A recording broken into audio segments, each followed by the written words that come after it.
No Rio de Janeiro, segundo o Datafolha, a disputa para governador tem empate técnico entre o atual mandatário, o bolsonarista Cláudio Castro, do PL, e o deputado federal Marcelo Freixo, do PSB.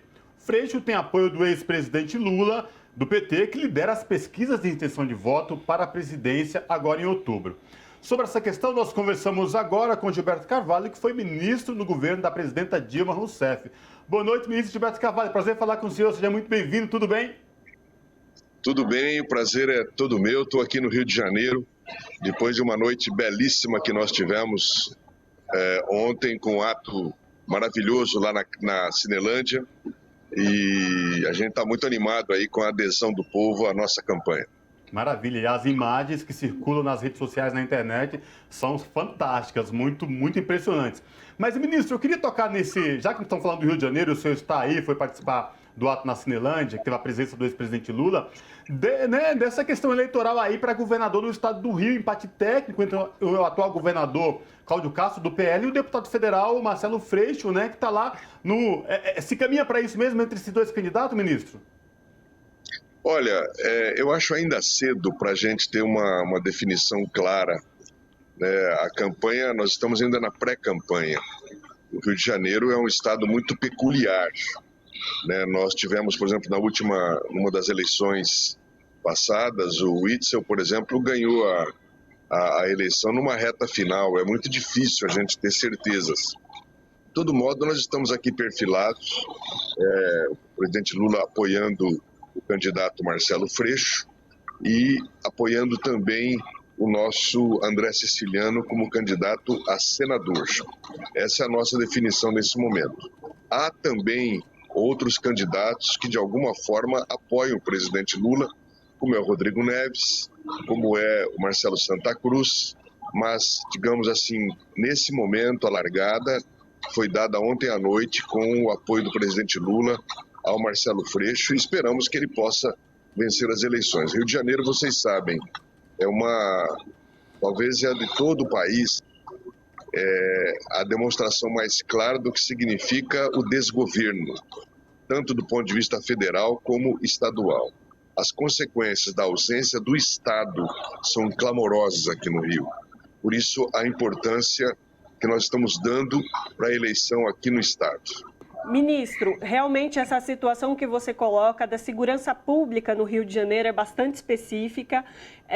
Marcelo Freixo é uma pessoa importante nesse processo também, que foi presidente da CPI das milícias na Câmara dos Vereadores do Rio de Janeiro.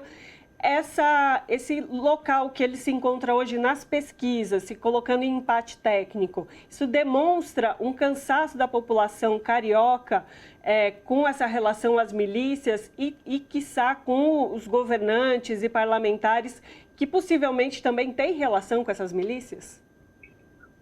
Pois é, dentre uma agenda rica que o presidente cumpriu aqui ontem, havia uma particularmente que foi muito forte, que foi um encontro com lideranças das comunidades, das favelas, onde eles vieram contar ao presidente a vida como ela é no Rio. E havia muitas lideranças. Foi uma cena muito emocionante, cerca de 50 pessoas. Os pais da Kathleen estavam aqui, a mãe, ou melhor, o pai da Kathleen, a família, os pais daquele companheiro que foi assassinado na praia, num dos quiosques, e assim por diante. A mãe daquele menino que foi assassinado trouxe aqui a camisa dele, ainda manchada de sangue, um aluno de uma escola. E o que eles acentuaram de maneira até surpreendente para nós é o seguinte, que há duas violências no Rio.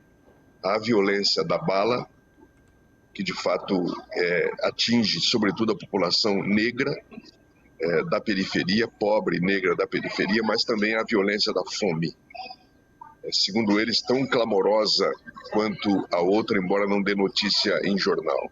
A narrativa deles nos fez chorar. Não houve quem não ficasse emocionado, seja pelo depoimento do sofrimento das famílias e demonstrando o quanto uma morte atinge o conjunto da família, desequilibra completamente as famílias, mas também o quanto a falta da comida está sendo uma tragédia. No Rio e em todo o país nós sabemos.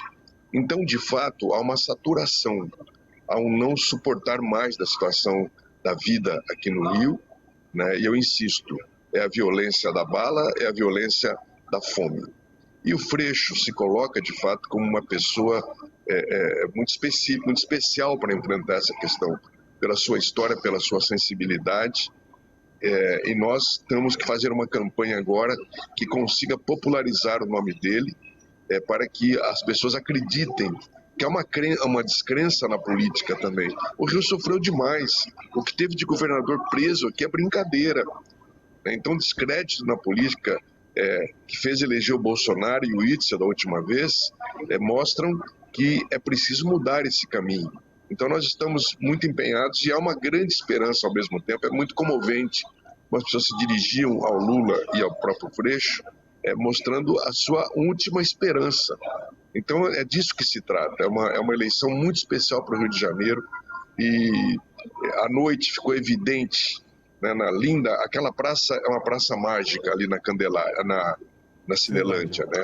Teatro Municipal lindo atrás, a Câmara Municipal, a biblioteca do outro lado, enfim, tudo aquilo conformou com uma grande multidão que certamente passava de 20 mil pessoas, um clima extraordinário que deu uma belíssima arrancada na nossa campanha aqui, e nós esperamos que nos próximos dias a campanha ganhe um novo fôlego, inclusive indo para a Baixada. Não sei se vocês sabem, mas na Baixada Fluminense e na região de São Gonçalo nós temos uma periferia ainda mais sofrida.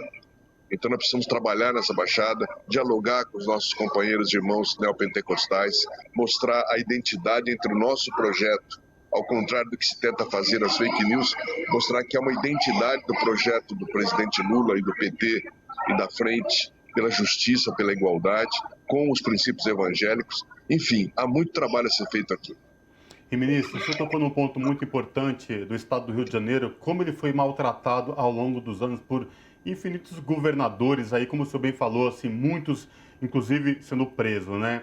É um povo trabalhador, um povo alegre, feliz. O estado do Rio de Janeiro tem cidades maravilhosas. O senhor tocou nessa questão agora da Baixada Fluminense, que tem que falar, dialogar com essa população que é mais sofrida ainda e carente, de extrema importância.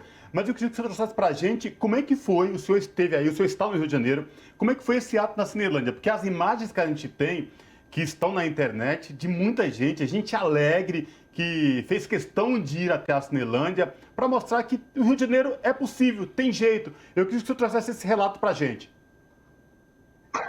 Olha, eu queria ainda acrescentar mais um aspecto do desmonte do Rio de Janeiro, que são as consequências da Lava Jato. O senhor Moro e companhia destruíram o Rio de Janeiro ao destruir toda a cadeia do petróleo e gás, ao fazer aqueles ataques covardes à Petrobras, a maneira como foram feitos, a paralisação do Comperj, enfim, o número de empregos que nós tínhamos criado aqui nos estaleiros e na cadeia de petróleo e gás tinha dado uma nova vida ao Rio de Janeiro. E agora é um desmonte total. Por isso que, de fato, você tem toda a razão. O clima ontem era de redenção, era de esperança na praça.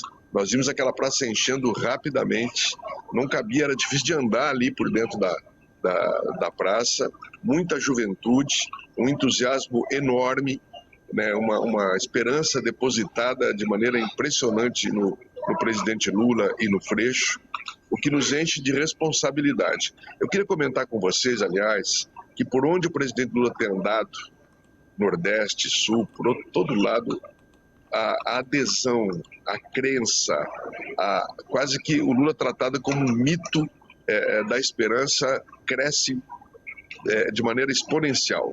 Isso nos enche de responsabilidade e nos vai fazer trabalhar com muito mais entusiasmo. Foi, eu acho que, uma noite histórica, a noite da Cinelândia de ontem. E muito importante, né, ministro? Porque, querendo ou não, a cidade do Rio de Janeiro é a cidade de onde vem a família Bolsonaro, né? O Jair Bolsonaro, nascido no interior de São Paulo, mas fez sua trajetória política no Rio. Então, a cidade do Rio de Janeiro, aí, como um reduto dessa família. Então, assim, é de uma extrema importância, de significância esse ato, como você diz, essa expressão da juventude e da população carioca, que a gente realmente tem que ressaltar, né?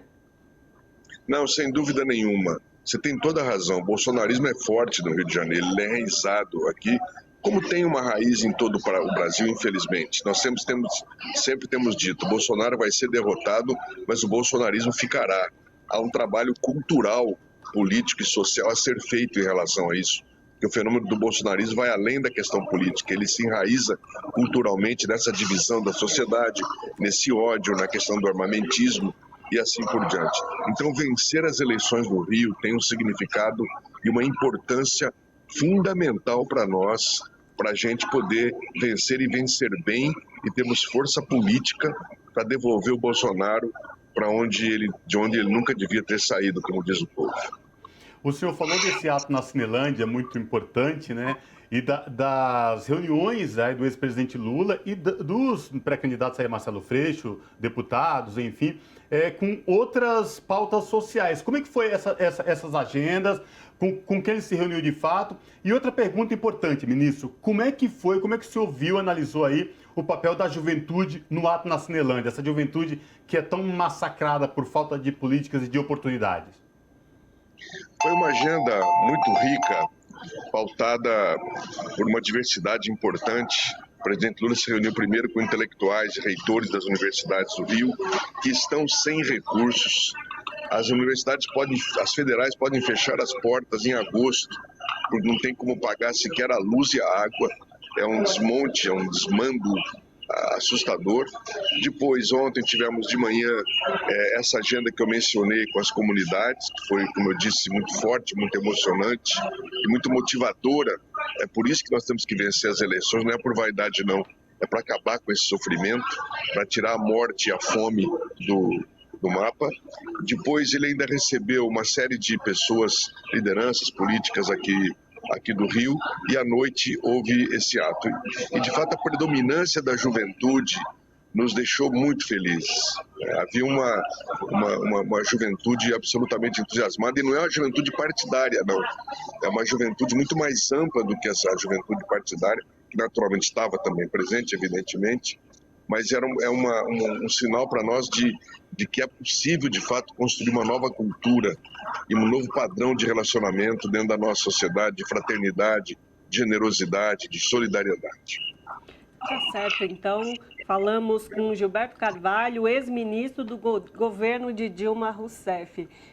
Gilberto, ministro, muito obrigada pela sua participação mais uma vez aqui no Revista Brasil TVT. Eu estou à disposição de vocês sempre, vocês sabem o carinho que eu tenho pela TVT e o reconhecimento da importância do trabalho de vocês. Contem sempre comigo. Abraço, muito obrigado. Espectadores.